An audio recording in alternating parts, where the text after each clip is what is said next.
Cette idée de défi, c'est aussi pour leur dire montrez-nous ce dont vous êtes capable. Ils sont plus de 700 étudiants en première année du programme Grande École à relever le défi de la rentrée 2018. Le principe ? Livrer une idée créative d'un produit ou d'un service pour la société de demain. Et qui est en lien direct avec les territoires locaux grenoblois.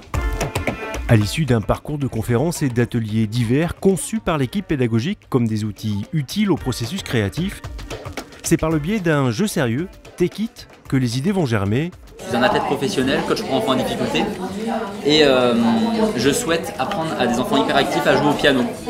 Objectif des tours de jeu, répondre à des problématiques grâce à des technologies existantes. Si on n'utilise pas comme support ce jeu sérieux Take It, les étudiants souvent ils vont pas savoir par où démarrer.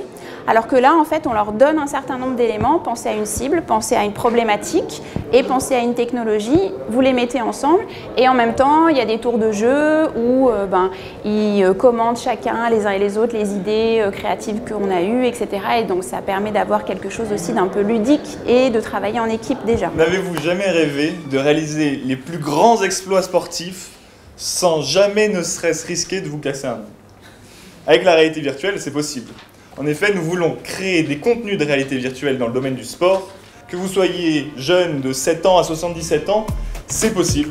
Pour faire vivre les idées, les faire évoluer, les étudiants vont être coachés, confrontés à la réalité via des rencontres devant des responsables d'entreprise, histoire de jauger la pertinence des idées. Tout ce que j'ai entendu était pertinent. Il y en a quelques-unes qui retiennent mon attention par rapport à la prise de conscience collective qu'on doit avoir au niveau de tout ce qui est changement climatique. Par exemple, de manière relativement simple, c'est d'indiquer sur un produit d'où il vient, par exemple, ou le gaz à effet de serre qu'il a émis, de pouvoir comparer avec d'autres, donc de rendre en fait le consommateur responsable.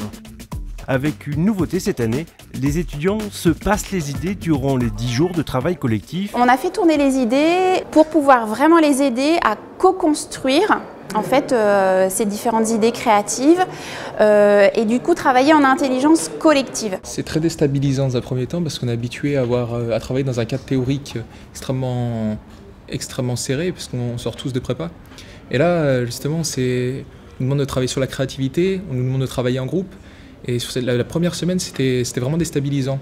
Moi, je sais que j'ai dû attendre au moins une semaine pour découvrir tout l'intérêt de ce projet, quoi. Sûrement déroutant de devoir travailler chaque jour sur une idée différente et de ne pas savoir ce que devenait notre idée, mais finalement, ça se passe plutôt bien. Ça évolue et on travaille beaucoup on apprend beaucoup de nouvelles méthodes de travail qu'on n'avait pas pu développer, par exemple, en classe préparatoire. Et on apprend à travailler, je pense, en groupe surtout. Amorcé le 17 septembre, achevé le 3 octobre, c'est face aux Grenoblois que les étudiants bouclent ce défi en testant leur idée face à des inconnus. Et donc l'objectif ce serait de pouvoir réaliser des sports à haut risque, par exemple du wingsuit, etc. grâce à cette salle de réalité virtuelle et sans risque. Et nous on avait pensé du coup aussi aux personnes à mobilité réduite qui pourraient utiliser cette technologie pour réaliser des sports extrêmes malgré leur handicap. Côté créativité aussi, je pense que ça fait remuer les méninges parce qu'on n'a pas l'habitude forcément de se poser la question quelle idée révolutionnaire je vais faire pour demain, quoi. Donc d'un côté, je pense que c'est aussi la créativité, elle nous pousse dans l'intégration en fait. Au total, plus de 150 idées sont nées au terme de ces 3 semaines de défis. Certaines osées, d'autres utiles, qu'importe, les vertus pédagogiques d'un tel exercice ont impulsé la dynamique constructive de ces nouveaux étudiants engagés à Grenoble École de Management pour les 3 prochaines années.